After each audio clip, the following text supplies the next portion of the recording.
How often have you been faced with this situation? A client asks you something like, "What do you think of Amy?" And Amy is your client's employee. Now, you've met Amy. You do have an impression of her. You have a sense of her character, her personality, her competence. You do have a perspective on Amy.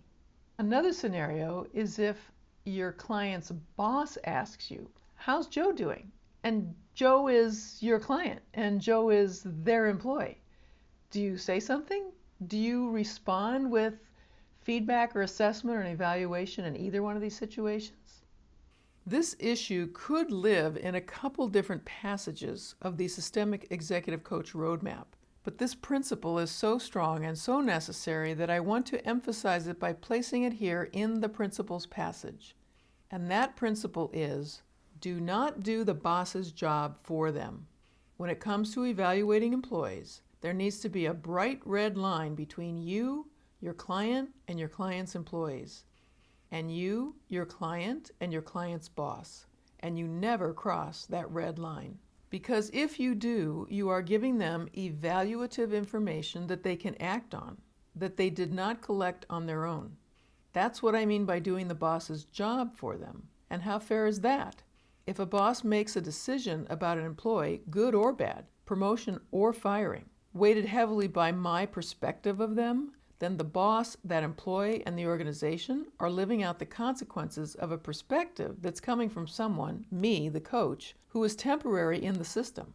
Eventually, my contract is going to end. I will move on, and I won't have to live with the consequences at all, while everyone else is living with them every day. Bosses, either my client's boss or my client as the boss of someone else, have what sound like very reasonable justifications for why they want to get your take on your client. Some are, "I don't see them directly do their work," or "You work closely with them," or "I'm considering them for a promotion," or "I'm considering limiting their scope of leadership," or "I value your perspective." We can start to feel that pull to answer their request because their rationale sounds so reasonable. You may question or wonder, maybe I should share how they're doing on their development, how they're doing on their progress. You might think, what I know may be totally relevant to the decision that the boss is making. And it might be that relevant, but that actually is a cagey way, if you answer that question, of breaking the boundary, of crossing that red line. Either you have the boundary or you don't. Here's a way to look at it systemically. There's something fundamentally wrong in the system, in the organization, if you are the only person who has that information and the people responsible for making evaluation judgments about people's performance do not have that information. In the meantime, how do you decline to give a boss your assessment of their team member? I usually say something like, "I'm not going to give an assessment of your employee because only a boss should be making that evaluation. I don't want to get in between the boss-employee relationship. So I have a boundary to never answer that question." Now, it's very normal for you to ask for that information, and many bosses do. But if I give you what you want, I risk my credibility with my clients and the trust they have in me to keep confidences. So I try to not make them wrong for asking me, but I'm clear that I'm not going to answer their question. Sometimes I add a little humor to the situation by saying, just so you know, no matter what's going on in my coaching sessions with Joe, if you ever slip and ask me, "So, how's he doing?" I'm going to answer, "He's doing great." No matter how he's doing, I'm going to answer, "He's doing great." Just know that's all you're going to hear from me. But I heartily encourage you to ask Joe how he's doing in our coaching sessions. There's only one exception to my boundary of not telling the boss how it's going, and that is if the client is not committed to a change process and is basically wasting their time, my time, and the organization's money on our coaching sessions. So in other words, bosses can assume that their team member is making some level of committed effort because I'm going to call it if they don't.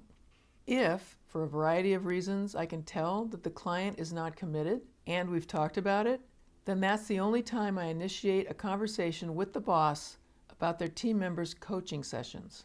I don't break confidentiality about what they tell me, but I tell the boss some version of, your money is not being spent well here. There's just not the commitment needed to make progress. Before I tell their boss, I tell my client that we've reached that point where I need to tell their boss that these sessions are not fruitful. I give them the opportunity to tell the boss themselves with a short deadline for them to have that conversation before I do. So I'm not blindsiding my client when I have that conversation with my client's boss. In my own practice, having to call a coaching contract because the client wasn't committed to learning has been very rare.